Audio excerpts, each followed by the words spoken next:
그래서 잘 이해하기 어려운 그런 경우 이제 레고 블럭형이라고 보실 수 있겠죠. 네.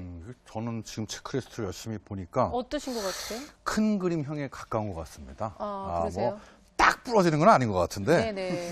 그럼 이렇게 뭐 큰 그림형이면 뭐 소위 말하면 숲은 보지만 나무는 못 보는 건데 거죠. 아까 노기수님이 어떻게 어머니가 해줘야 될지 좀 설명을 해주셨죠. 예. 예. 그 큰 그림형은 아까 말씀드린 것처럼 세부적인 것까지 하나하나 나무를 보게 하려는 게 핵심입니다. 그러니까 네.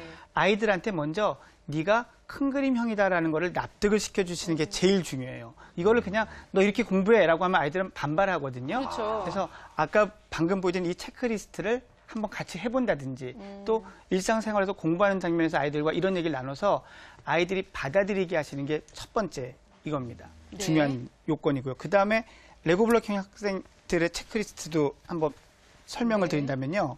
자, 이 부모를 이렇게 요 세트 넘어가고요. 네. 레고 블록형 아이라면 강수태 선생님 설명을 좀 해주시죠. 네.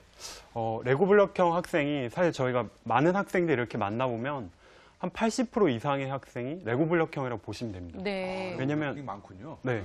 학생들이 지금 당장 내가 공부하는 이 주제에는 굉장히 몰입해 있지만 전체적인 큰 교과에서 큰 틀이나 흐름을 파악하지 못하는 경우가 많거든요.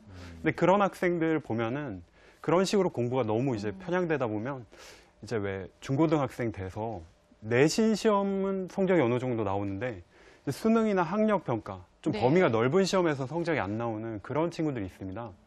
그래서 그런 경우에 어떻게 이제 공부법을 하면 좋냐면요. 주말을 활용하는 방법이 있습니다. 네. 어떻게 하는 거냐면 주중에는 우리가 학교 수업이 있잖아요. 학원도 있고. 그래서 그 학교 수업에 몰입해서 세부적인 내용을 보되 이제 주말이 되면 시간이 넉넉하니까 큰 흐름이나 줄기를 보기 굉장히 좋거든요. 그래서 특히 이 주말에 목차를 활용하는 겁니다. 저 같은 경우는 우리 책 앞에 목차 있잖아요. 네. 저는 그거를 따로 복사를 해가지고 한 막 10장 정도를 보면서 목차를 항시 봤거든요. 그래서 전체적인 큰 숲에서 내가 지금 위치하는 곳이 어딘지를 명확히 파악을 하는 거죠. 네네. 그런 식으로 공부를 했고요. 이제 부모님들께서 자녀분들, 특히 초등, 뭐 중학생 자녀분들 이제 도움을 좀 주신다면은 가장 좋은 방법은요. 이제 너무 어렵지 않은 글 같은 거 있잖아요. 신문 기사도 좋습니다. 그런 걸 읽고 이제 요약하는 훈련. 요약. 예, 한 문장씩 짧게 처음에는 이제 너무 많지 않게요. 그리고 이제 일상생활에서도 좀 재미나게 게임처럼 할 수도 있거든요. 뭐 예를 들면은 너무 어렵게 생각하지 마시고요.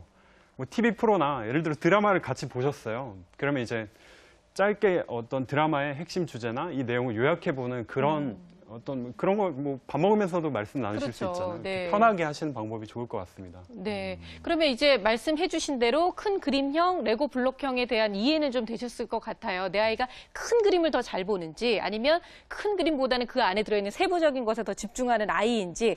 자, 이번에는 내 아이가 시각형, 청각형, 그리고 운동형 중에서는 어떤 스타일인지 좀 알아보도록 할 텐데요. 계속해서 자신만의 공부법을 찾아서 성공한 공부의 달인 출연자들의 이야기를 통해서 저희가 좀 자세하게 또 이해를 해보도록 하겠습니다. 경빈이의 공부 이력은 화려하다. 초등학교 때부터 반장의 전교 회장을 도맡아 했고 성적 또한 최상위권, 늘 1등이었다.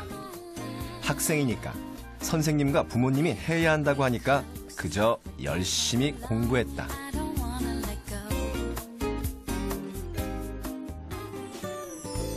방황은 중학교 3학년 여름부터 시작됐다. 평소와 다름없이 책상 앞에 앉아있긴 했는데 공부가 되지 않았다. 열심히 하는데 성적은 나오지 않고 깊은 늪에 빠져드는 느낌이었다. 얼마 지나지 않아 이제 무조건 공부가 하기 싫어졌다. 책을 손에서 놓아버렸다.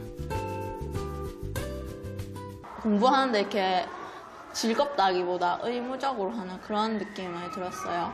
그래서 공부법을 찾으면서 이제는 좀 더 즐겁게 그리고 더 효율적으로 할 수 있게 된 것 같아요. 대략 6개월간의 실험 끝에 경빈이는 자신에게 맞는 방법을 찾아내는데 성공했다.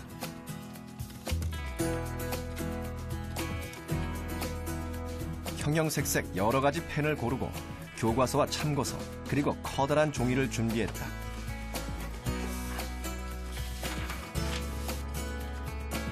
교과서의 한 단원 수업이 끝나면 경빈이가 늘 하는 방법.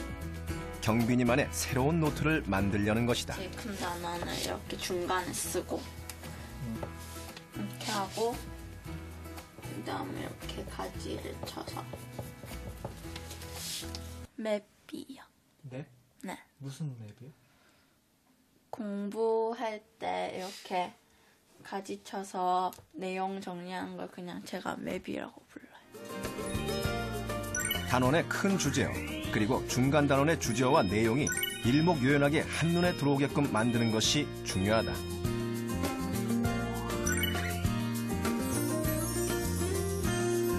한 군데 다 모아놨잖아요.